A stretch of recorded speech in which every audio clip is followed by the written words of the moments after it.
మెదక్ జిల్లాలో కొలువు తీరి ఉన్నటువంటి ప్రసిద్ధ పుణ్యక్షేత్రం శ్రీ ఏడుపాయల వనదుర్గా భవానీ దేవస్థానంలో ఈరోజు దీపావళిని పురస్కరించుకుని అమ్మవారికి లక్ష్మీదేవిగా ప్రత్యేక అలంకరణ నిర్వహించడం జరిగింది.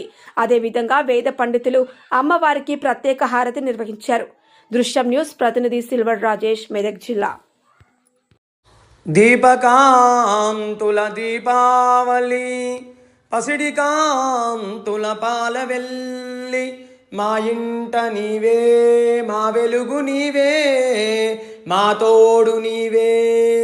కల్పద్రువల్లి కాపాడు తల్లి, శుభమని పలుకగా ఆశీర్వదించగా లక్ష్మీదేవిగా రావమ్మ తల్లి.